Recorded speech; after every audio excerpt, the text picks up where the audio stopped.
Heartbroken father shares his outrage. Tonight, in a one-on-one interview, the dad of this Rancho High School student, beaten to death, allegedly by his own classmates, shares what his family is going through and the justice they're seeking, as no arrests have been made so far. Fox 5's Kim Passoff joins us live now near the school with the latest from the family. Jonathan Lewis gave his son the same name, never imagining that he would outlive him. But the 17-year-old's life was cut short after school one day earlier this month. His father has seen a viral video that Fox 5 will not be showing that beating, allegedly at the hands of fellow students. I saw a couple seconds of this video on accident, and these kids are just like, it's just like lunacy. I can't even just imagine how it ever even comes to this. Jonathan Lewis says his family is still in shock, trying to process 17-year-old Jonathan, an aspiring artist with a huge heart, is gone.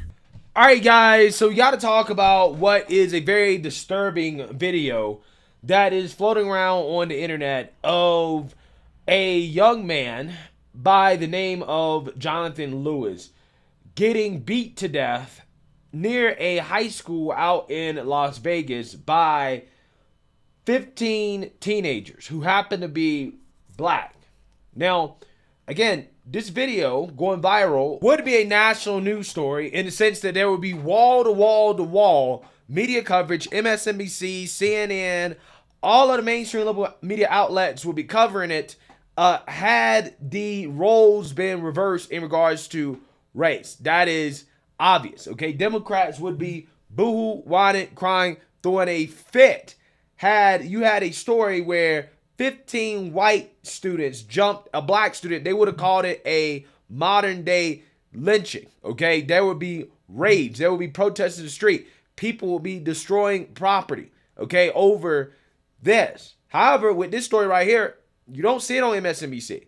You don't see it on CNN. You see a few articles here and there from some of the mainstream liberal media outlets in regards to this incident happening, but you don't have the wall-to-wall coverage that you would see if the roles were reversed. In fact, the mainstream liberal media outlets that do decide to cover it always cover it with an agenda, and I pointed this out before.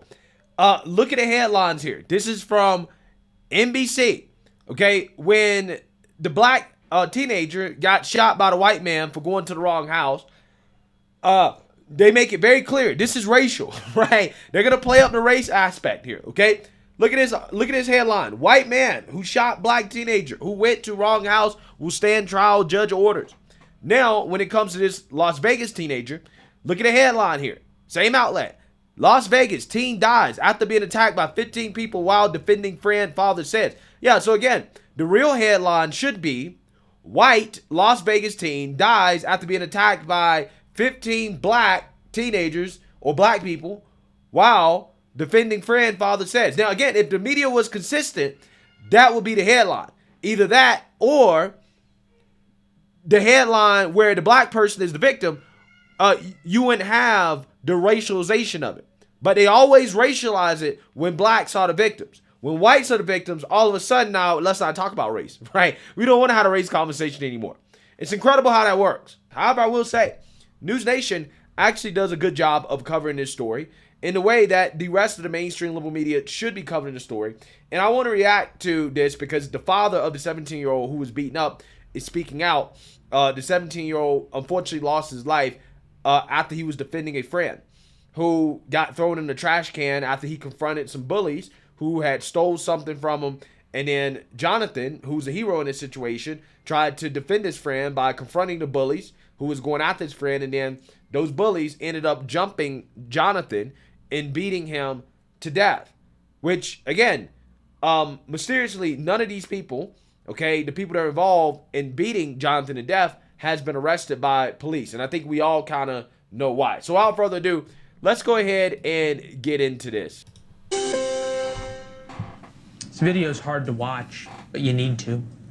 A young man tried to save his friend from a bunch of bullies he paid with his life.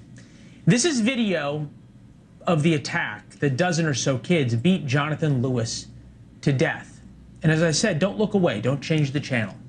Because Jonathan deserves justice. His father reports the gang attacked when he tried to protect a smaller kid that had been robbed and thrown in a trash can by the gang. Somebody was laying on the ground and they were like out of commission and incapacitated. And right in that parking lot, I saw somebody getting chest compressions and CPR. The police came, ambulance, fire truck. Yet almost 2 weeks later now, police haven't arrested anybody. Again, why is that? Why is that? 2 weeks, police haven't arrested anybody. Again, why? Right? Usually in a situation like this, police are arresting the suspects and bringing them in at least for questioning. Okay, charging was, it's on video. It's on video. You know who did it. You see who did it. But yet police are doing nothing. Now again, I was told that this systemically racist country always goes after black people anytime they commit crimes. They always throw the book at black folks. However, in 2023, it seems like you're more likely to get away with a crime if you happen to be black. Because again, in a situation like this, imagine if the roles were reversed and police did not arrest the white students who beat a black student to death. Do you think that people would stand for police not arresting the suspects? I'm just saying. Again, it's mighty strange that police have not made any arrests despite what is a murder being caught on camera. It's right there. It's on video. It'd be easy right now to say it's an all-black mob beating a white kid. Well, it is, right? That's exactly what it is. And again, because that's what it is, that's why you're seeing the response or lack of response, the lack of reaction to it from the mainstream liberal media, from Democrats who, again, if the roles were reversed, there would be race riots. People would be out in the streets in full force demanding that these individuals be arrested that committed this horrible act, okay? And they be talking about how systemically racist the country is. But again, we're not having any conversations about so-called systemic racism in this situation because, again, it doesn't fit the narrative. When you could argue, you could probably make some arguments based off, some of the things we've seen from the left in regards to what they're trying to push with diversity, equity, and inclusion agenda, that maybe, just maybe, there is some systemic racism in this country. It's just not going in the direction that the liberal media likes to frame it, and Democrats. I'm just saying. If it had been a white mob beating a black kid, well, then Kamala Harris would personally be prosecuting the case. Facts. In Nevada. But there is a deeper problem here. And that's what we want to talk about with Jonathan Lewis Sr. That's Jonathan's dad. We appreciate you being here, Jonathan. I'm really sorry about your son. It's clear you raised him right if he was stepping in to try to stand up for another young child. What is it about him that made him want to do that, you think? Well, my family's full of veterans. My dad's a retired Navy Special Ops Master Diver, and my grandfather's a highly decorated World War II veteran, multiple Purple Hearts, and I grew up my whole life wanting to serve in the military. I joined the military the day I turned 18, and I think that Jonathan just knew the great strength of love. That's what we teach in our family, that love is the greatest strength, and we protect our family members and care for one another and have a deep sense of community. And I think that just inspired him to do so. Any idea why it's taken police so long? You've got the videotape. As we know from the law, you don't have to be the one to deal the fatal blow. If you're part of a gang that attacks somebody and somebody dies, you get arrested for murder. That's just the way it works. Why is it taking so long? Well, we know why it's taking so long, because they're black, right? That's why it's taking so long. It's because they are black, because it doesn't fit the narrative. That's why it's taking so long. And let's just keep it 100. Let's keep it real. Had this situation been reversed, there would be so much outrage, the police would be forced.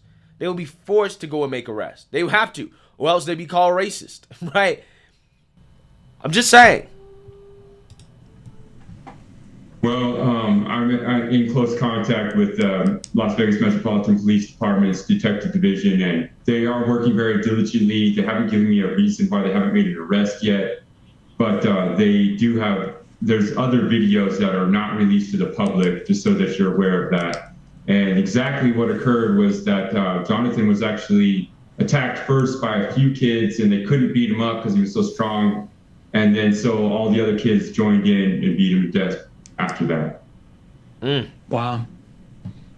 Wow. I'm just stunned. You think the police are dragging their feet for some reason? I can't figure it out.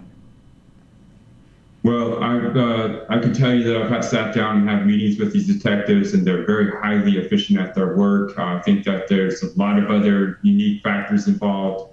Unfortunately, the school went and gathered up some of these kids and before, even though they were told not to, and I think that they were just trying to help, but it ended up causing a lot of problems.